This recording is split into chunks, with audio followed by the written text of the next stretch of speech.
I picked up this Netatmo weather station off eBay, so it was pretty cheap.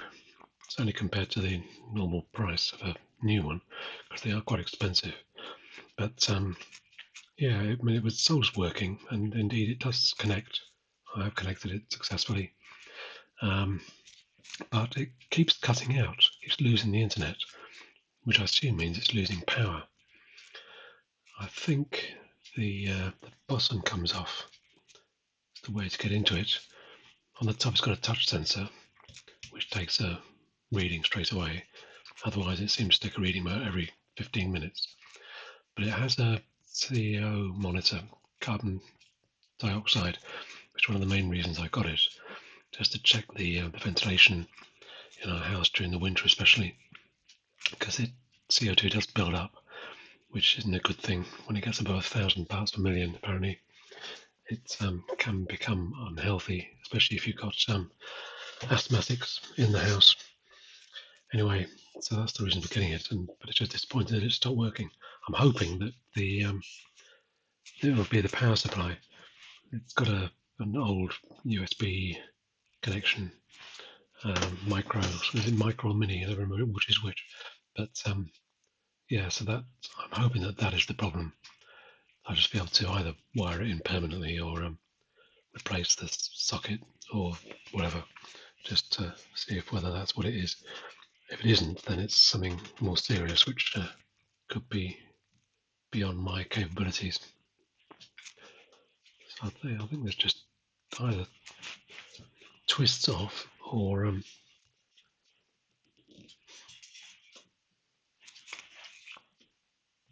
levers off, perhaps. Oh, there we go.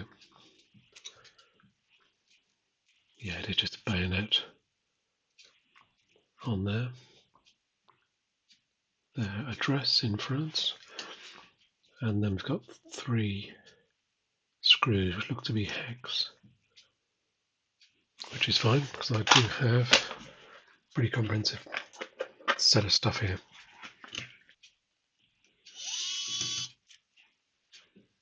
Yep, there we go. So that end cap just lifts off.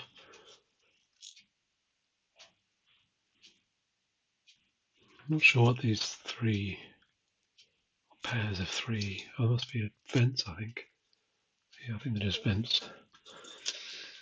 There's obviously some aerials here. It says Bluetooth and Wi-Fi, so probably one of each. So is that just going to pull out, I think? There's obviously space for batteries in here, which it doesn't need, so some kind of contingency perhaps. This slot at the side, which lights up by the way, is opposite the joint here between these 2 halves, this seam across here. So I'll remember that. So with those screws off, looks as if this pushes through this way. Uh-huh.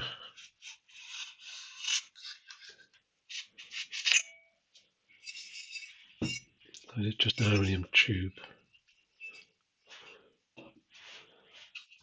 And this is the diffuser, I guess, for the LEDs.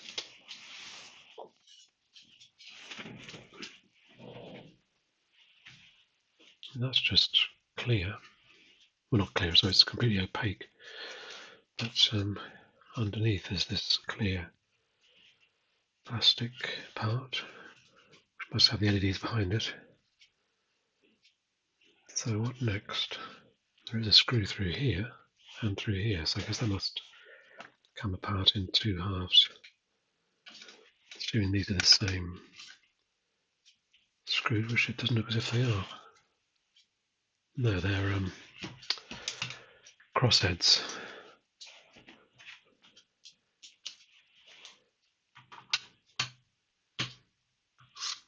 Yeah, that's better.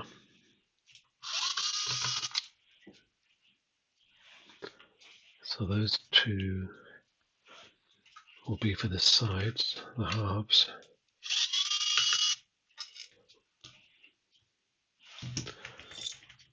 and those 3 are for the base. So with those 2 out, does this come apart?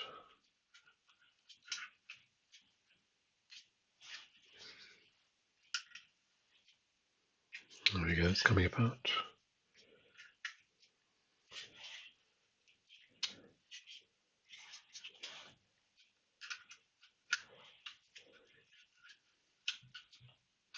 Yeah, there we go. Okay, so there's this complete ring here with a touch sensor. Must be glued perhaps onto there. Glued or welded perhaps. Anyway, well, a pretty sophisticated device.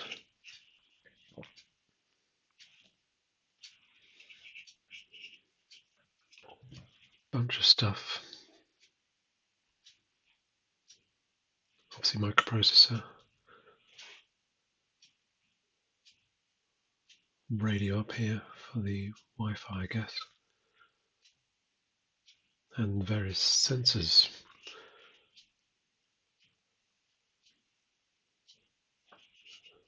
The CO sensor is on the back here, apparently. It's quite a big item. It's a big cylinder in here. So how is this board held in, I wonder? Is it just, oh, it is just resting. No screws, by the looks of it.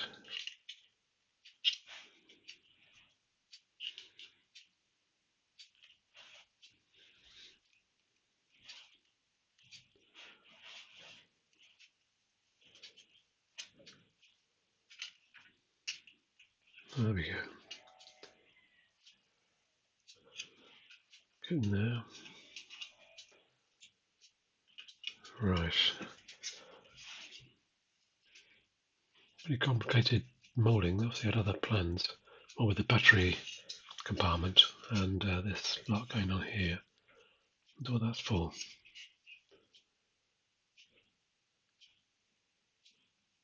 Yeah, anyway. So yes, carbon dioxide sensor on the back. So we looked at this socket carefully. It doesn't seem to have anything wrong with it. All the solder joints are good. The mechanics of the actual socket seem fine. Nothing's bent or loose. So that's disappointing. I was hoping that there'd be there's something obviously wrong with it. So I could either replace it or do something to fix it. But yeah, I don't know. I'm only using, I haven't got an official adapter for it. So I don't know if it's doing something clever, shorting out some of the pins or something. I kind of assumed that it was just a 5-volt power supply. And just using various, I've tried a few mini USB adapters, but also cables just plugged into either computer or a power bank. And each time it starts okay, but then cuts out after a variable amount of time, normally less than a day.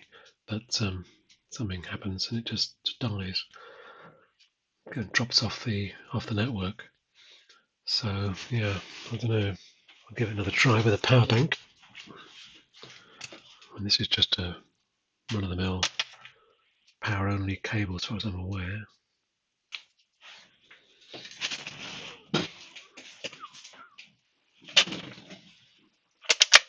And this is a work light, but it does have built-in power bank. Let's give that a try. So this is suddenly lit up. There we go. So that lights up as well.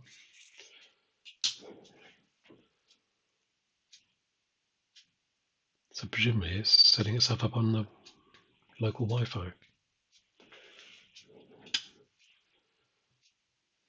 Oh, there we go. Obviously RGB LEDs at either end that work through this light guide. It's quite neat. There's also this sort of daughter board in effect, which PCB has been cut away to leave this suspended part that's only connected to the rest of the PCB by a little bridge just there. So I would guess that's done for either temperature reasons. There is a chip on there with a hole in it. So it's either the MEMS microphone or it could be the temperature and humidity sensor. I'm a bit surprised though that they would put it there if it is the temperature sensor, because that's right at the top of the unit, because it stands up this way. So any heat generated from the electronics will drift up there. I'd have thought they'd put the temperature sensor down here, bottom end, so where the air has been drawn into it. But I don't know. There's another component there with a hole in it, but that could be the microphone. Anyway, let's see if it's come back online. Yeah, it looks like the base station is back online. Thinks the air quality is really bad, 2,286 parts per million. That's probably because I'm breathing on it. But it's back online, so yeah, strange and annoying. So I really hope there was something obvious that my mechanical skills could fix. As it is, it looks like some more intermittent electronic fault. I'll check out the whether there is something special about the power adapter that Netatmo supply, whether that is wired differently, because that does happen from time to time. But otherwise, I'm kind of stumped for the time being. Frustrating. So I've reread the spec. As I said, I didn't have a power supply with this. It just came as a bare unit. But so looking at the specs on ChatGPT, it says that it needs to be 1 amp, 5 volt 1 amp USB charger. And I've just checked the one I was using most recently. I've tried a few actually recently, but the one I'm using now is only I think it's 750 milliamps. So maybe that's the problem. Maybe this is firing up okay, but then browning out as it's in use and dying and not rebooting itself. So I will try a 1 amp charger. In fact, if I can go on bigger, I'll use that. So I'm going to reassemble this and give that a try, having confirmed that mechanically and in terms of solder joints and such like, this looks absolutely fine. So and it's nicely engineered. It's a beautiful little PCB. It's all been done properly, evidently. It looks like the sensors are good quality, and that's all glued down, for instance. So yeah, I think I can see why these are expensive, but hopefully I can get it working properly and reliably without cutting out every day or so. Well, just about a week later now, and I think I've finally sussed this out. It is indeed the power supply. I've tried a 1 amp Apple supply, and that was still giving the same problem. Although GPT at least says that a 1 amp 5 watt supply is what this thing needs. There's nothing special about the USB connection. Apparently, it's just positive and negative power. But I've also found this other Anchor supply, which is 12 watts, so over 2 amps, and that one works fine. So this one was still evidently just marginally supplying enough power.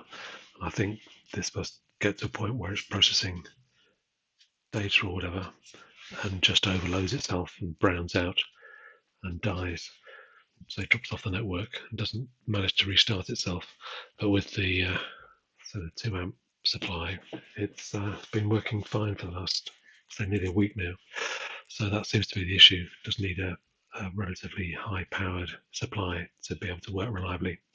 So good news. So it seems to be working. So happy with that. And I didn't need to do anything mechanically to the socket at all. That was a red herring. It was simply the lack of current. Okay, thanks for watching.